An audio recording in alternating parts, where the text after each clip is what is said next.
Oy, good day mga kamots. Welcome back sa panibagong episode ng ating mini-series makeover para kay Blacky Beat Honda Beat FI version 2. So for today's video mga kamots ay mag-install tayo ng park light kay Blacky Beat. So papakita ko sa inyo, wala siyang pundido na yung nakalagay na park light sa kanya. Ayan, so kung mapapansin nyo mga kamots, wala siyang park light. So dito kasi makikita yung park light niyan. So dapat may ilaw yan. So pundido yan mga kamots. Kaya ngayon for today's video ipapalitan natin ng park light yan, no? So meron na ako nabiling park light, 100 pesos lang dun sa Motomante. So ito yun mga kamots, yung park light na ikakabit natin. So 2 piraso, 100 yan, LED. So color yellow to, pinatest ko na rin dun, gumagana naman. So turo ko sa inyo yung pagkakabit nitong park light mga kamots, no? Ayan. So simulan na natin. Okay, so para matanggal natin itong unahan mga kamots, tatanggalin natin yung mga bolts nya. So ito lang yung tatanggalin natin. Ayan, ito hanggang dito sa baba, hindi na doon sa baba, hanggang dito lang. Ayan. So magkabilaan yan, bali 1, 2, 3, 4. So 8 tornilyo yung tatanggalin natin mga kamots. Tapos tatanggalin din natin tong V-shape cover nya. Ayan. So tanggalin lang natin mga kamots. Alright, so yan, bali natanggalin natin yung mga bolts sa likod mga kamots. So ito naman yung tatanggalin natin, itong dalawa. Ayan. So para mahugot na natin tong pinaka headlight pairings na. Alright, so yan mga kamots, bali natanggalin natin yung dalawang bolts. So ang sukat pala ng bolts dito is 10mm. So yan, so bali natanggal na natin. So hugutin na natin yung headlight lens para mapalitan na natin yung park light natin na pundido.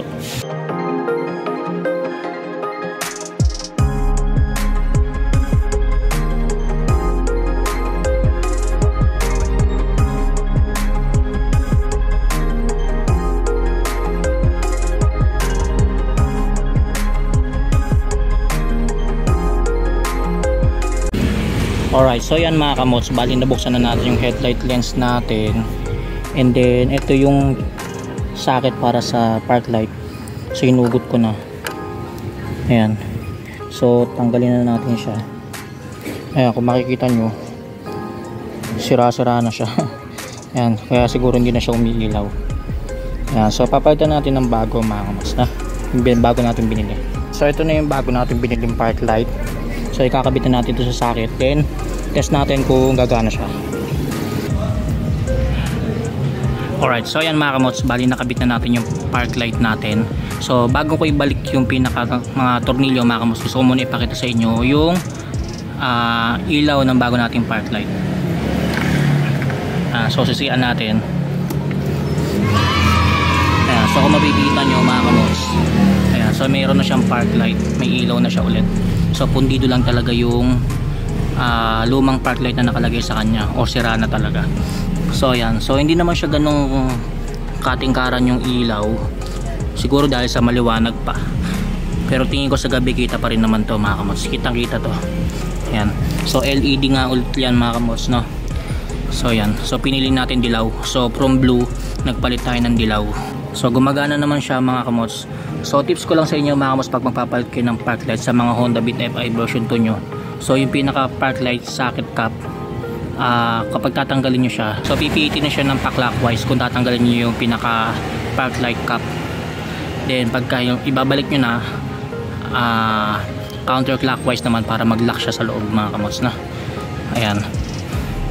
So isang tips pa mga kamots, bago nyo ibalik yung mga tornilyo, i-check nyo muna kung gagana yung park light, para kung sakaling hindi gumana, at least mababaklas nyo pa tong headlight pairings.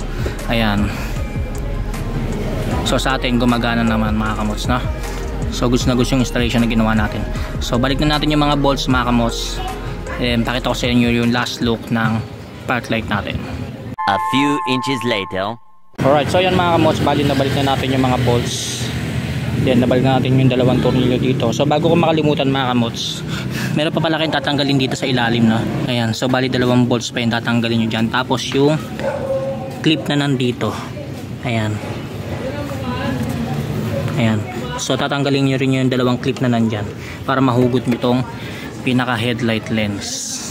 Ayan, so all in all, 12 pirasong tornilyo yung tatanggalin nyo mga kamos dito sa Honda Beat FI version 2 para matanggal nyo itong headlight lens kung sakali magpapalit kayo ng headlight o kaya ng park light. Ayan, so last look na lang mga kamots ng park light nating ng ginawa nating park light installation. Ayan. Ayan, so goods na goods naman yung ginawa nating park light installation mga kamots, no? So gumagana naman siya.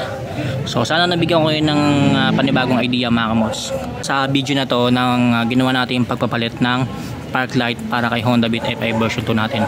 So dito ko na lang tatapusin ng vlog ko mga kamos para sa episode na to ng ating makeover mini series para kay Blackie Beat. So o nga pala mga kamos, announce ko na lang din sa video na to na meron tayong mga ilalabas na video pertaining sa Mio Sporty, Yamaha Mio Sporty. Yan, so abangan yan, konting ano lang yan, few videos lang yan mga kamos, so few vlogs lang natin yan para sa Yamaha Mio Sporty naman. Ayan, so abangan nyo sana yung mga video na yan mga kamos about sa Yamaha Mio Sporty. Ayan, so dito ko lang tatapusin ang aking vlog mga kamos. Siyempre abangan nyo pa rin yung mga susunod na episode natin para sa makeover mini series para kay Blackie Beat. Stay safe, ride safe always.